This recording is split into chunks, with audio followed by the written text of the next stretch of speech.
Hi everyone, आज के इस लेक्चर में आप सभी का स्वागत है। उम्मीद करता हूँ पिछला लेक्चर आपने देखा होगा और जो हमारा प्राथमिक सेल है या ड्राई सेल और साथ में मरकरी सेल, वो चीज़ें आपने पढ़ ली होंगी। आज हम पढ़ेंगे द्वितीयक सेल अर्थात सेकेंडरी सेल, और ये ऐसे सेल होते हैं जिनको हम लोग रिचार्ज कर सकते हैं अर्थात कई बार उपयोग कर सकते हैं। और ये सेल क्या होते हैं, महंगे होते हैं। इसमें सबसे पहले हम पढ़ेंगे सीसा संचायक सेल। यदि मैं इस सीसा संचायक सेल की बात करूं तो इसमें हमको जो वोल्ट मिलता है वो 2 वोल्ट का करंट मिलता है। इसके पहले हमने ड्राई सेल पढ़ा था, उसमें 1.5 वोल्ट आउटपुट मिलता था। और मरकरी सेल जो घड़ी वाले सेल होते थे अर्थात जो रिस्ट वॉच होते थे, उसके जो सेल रहते थे उसमें 1.35 वोल्ट का करंट जनरेट होता था। यहाँ पे ज़्यादा करंट जनरेट होगा 2 वोल्ट का।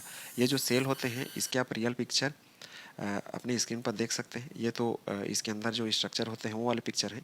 रियल पिक्चर आप अपनी स्क्रीन पर देख सकते हैं। ये चीज़ें अर्थात यह जो सेल है ये आप ऑटोमोबाइल या बोल सकते हैं बाइक, मोटरसाइकिल, कार या इलेक्ट्रिक चलने वाली वाहनें होती हैं उनमें लगे होते हैं ये बैटरी या सेल। और इसके अलावा जो घर में इन्वर्टर उपयोग करते हैं उनमें भी लगे होते हैं। इसका कारण ये है कि महंगे तो ज़रूर हैं ड्राई सेल की अपेक्षा महंगे तो ज़रूर हैं, लेकिन लिथियम आयन जो बैटरियाँ होती हैं उनकी अपेक्षा ये सस्ते होते हैं, क्योंकि लिथियम आयन बैटरी अभी महंगे होते हैं क्योंकि वो ज़्यादा टिकाऊ होते हैं और लंबे समय तक चल सकते हैं। ठीक है, हम इस सेल की बात करते हैं। अब इस सेल में मैं देखूं तो एक पात्र रहता है, बड़ा सा प्लास्टिक का कंटेनर, या फिर मैं इसको पात्र बोल सकता हूँ। और उस कंटेनर में क्या करते हैं हम लोग 38% H2SO4 ले लेते हैं। H2SO4 मतलब तनु H2SO4, जिसमें पानी की मात्रा अधिक है। 38% का ये अर्थ है। इसके अलावा इसमें अलग अलग इलेक्ट्रोड लेते हैं।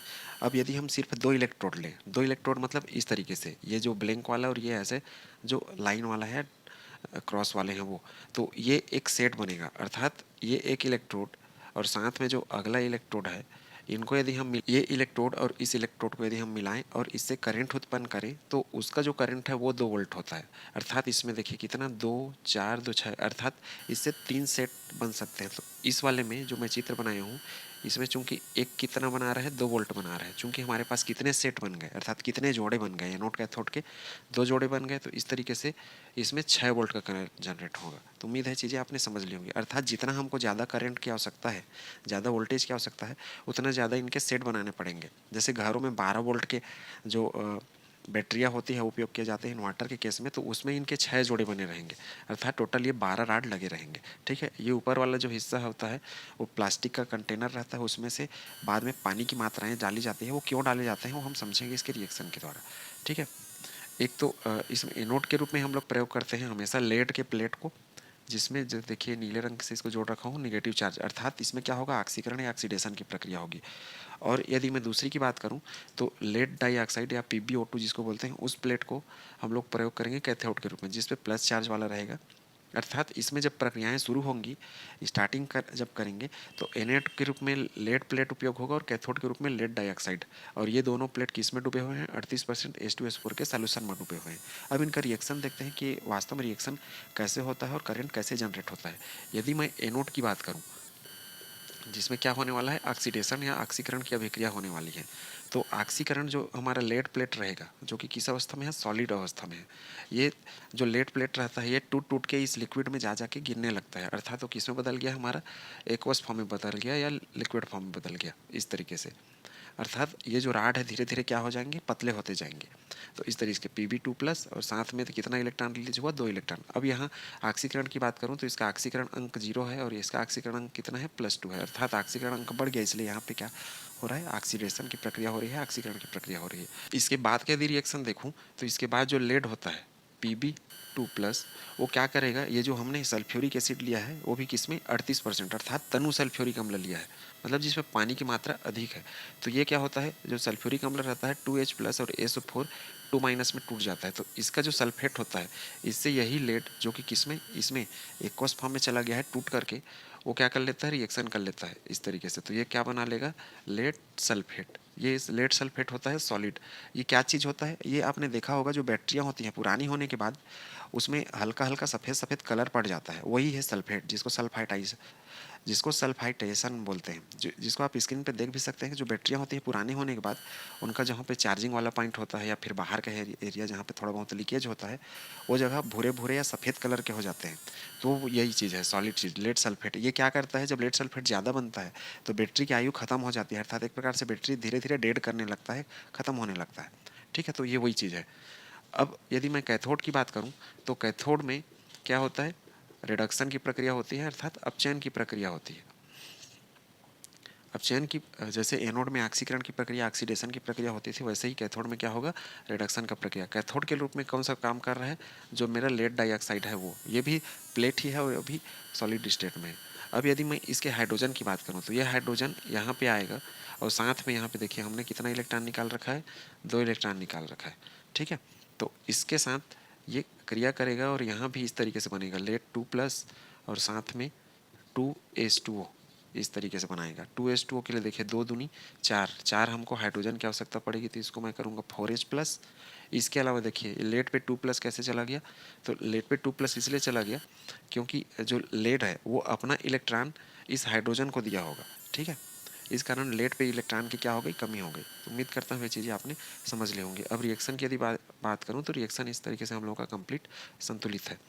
अब ये जो लेड 2+ रहता है ये भी किस में चला गया, एक्वस में, अर्थात इसमें ये जो लेड डाइऑक्साइड है इसका राड टूट टूट के जैसे वो पिछला वाला लेड चला गया था वैसा ही जाते जाएगा। ये जो लेड में रहता है 2+ वाला, ये क्या करेगा, फिर से ऐसी जो सल्फ्यूरिक एसिड का सल्फेट रहता है उससे क्रिया करके SO2- से ये क्या बना लेगा, लेड सल्फेट, और ये भी क्या रहेगा, सॉलिड रहेगा। तो जैसे बताया कि बैटरी जब पुराना हो जाता है तो या फिर जब डिस्चार्ज होने लगता है तो उसके बाहर में सफ़ेद सफ़ेद दाग दिखने लगते हैं या फिर बहुत सफ़ेद वाला हिस्सा दिखने लगता है इलेक्ट्रोड पे, जिसको आप चित्र में भी देख सकते हैं, जो आपकी स्क्रीन पे सो रहा होगा रियल बैटरी का इमेज, जिसमें सल्फाइटेशन की प्रक्रिया हुई है, अर्थात सल्फेट इकट्ठा हो गया है।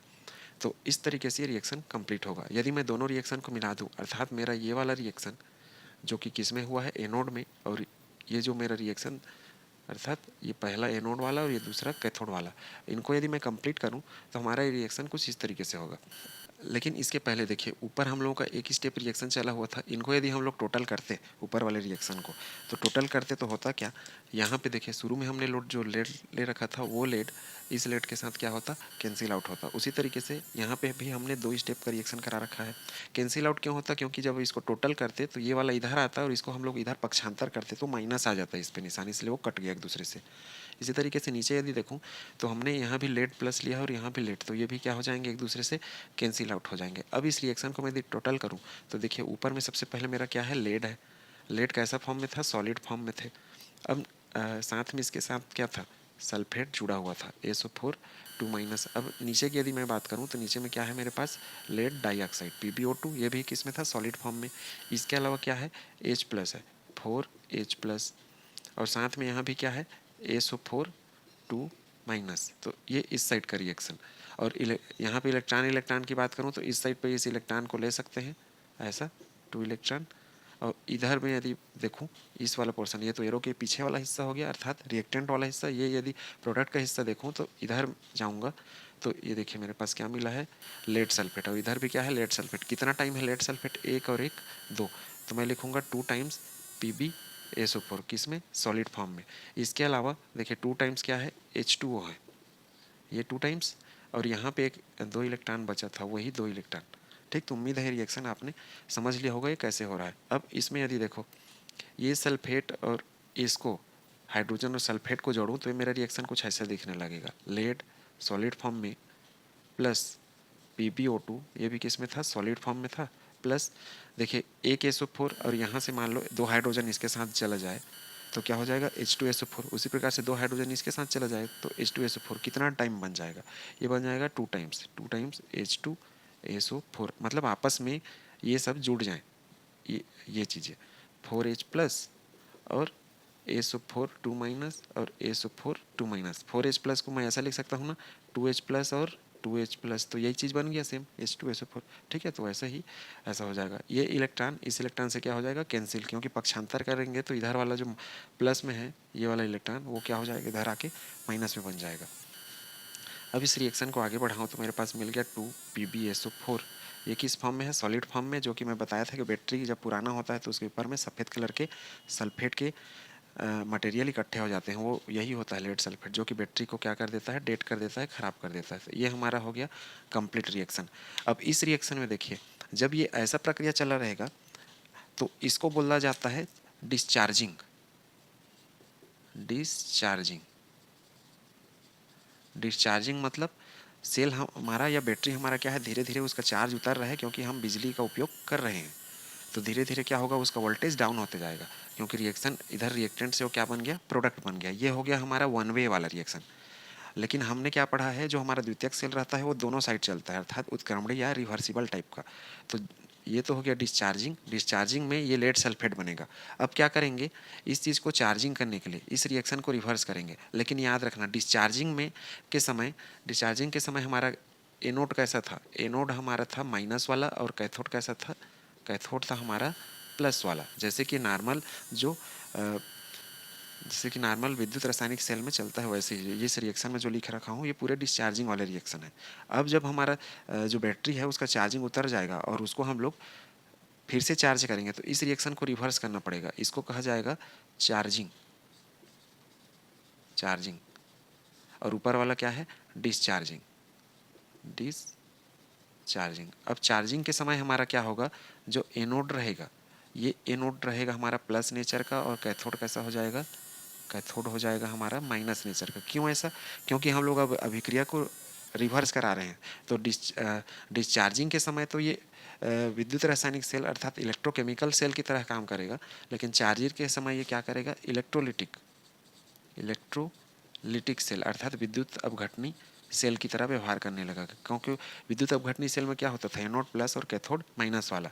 एनोड में हमेशा ऑक्सीडेशन ही होगा, चाहे उसमें प्लस रहे या माइनस, लेकिन चूंकि हम अभिक्रिया को रिवर्स करा रहे हैं, तो रिवर्स कराने से ये जो रहेगा लेड सल्फेट, इसकी मात्रा क्या होते जाएगी, कम होते जाएगी, और इधर इसकी मात्रा बढ़ते जाएगी। लेकिन जो डिस्चार्जिंग होते रहेगा उस समय क्या होगा, जो मेरा लेड रहेगा इसकी मात्रा कम होते जाएगी, लेड ऑक्साइड इसकी मात्रा कम होगी, और इनकी मात्रा क्या है, लगातार बढ़ेगी।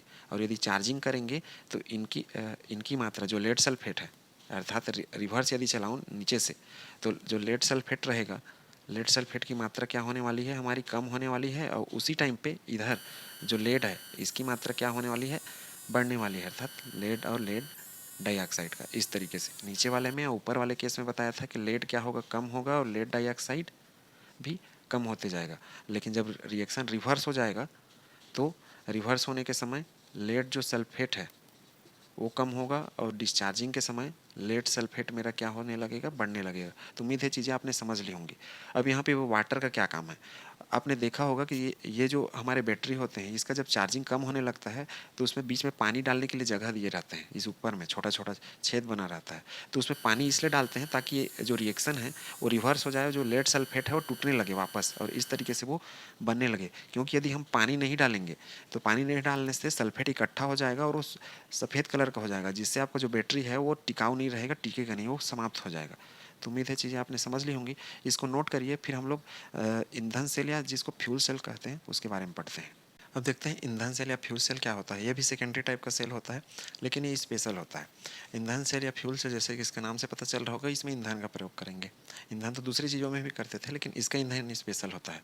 इसमें क्या करते हैं, कंबस्शन या दहन की प्रक्रिया कराते हैं, और दहन अर्थात जलाते हैं किसी चीज़ को। तो इसमें यहाँ ईंधन के लिए हाइड्रोजन गैस, मीथेन या फिर एल्कोहल जैसी चीज़ों का प्रयोग कर सकते हैं। इसका सबसे अच्छा उदाहरण H2O2 ईंधन सेल है, जो कि मैं ये डायग्राम में बना रखा हूँ। अब इसमें इसकी स्ट्रक्चर की बात करूं तो ये एक पात्र होता है बड़ा सा। उस पात्र में एक साइड से ऑक्सीजन गैस, जो कि कैथोड वाला इलेक्ट्रोड होता है, और दूसरे साइड से हाइड्रोजन गैस, जो कि एनोड का इलेक्ट्रोड होता है, उस साइड से प्रवाहित करते हैं। और यदि मैं इनकी बात करूं तो ये हमारा ग्रेफाइट होता है, अर्थात कार्बन का पतला पतला राड होता है, और इनके बीच में छोटे छोटे छेद होते हैं, अर्थात इनको बोल सकते हैं संरंध्र या पोरस ग्रेफाइट। ठीक है, मतलब इसमें छेद होते हैं ताकि ये गैस यहाँ जा सके। अंदर में लिक्विड फॉर्म में, मतलब जलीय अवस्था में KOH या फिर सोडियम हाइड्रोक्साइड का घोल लिए रहते हैं।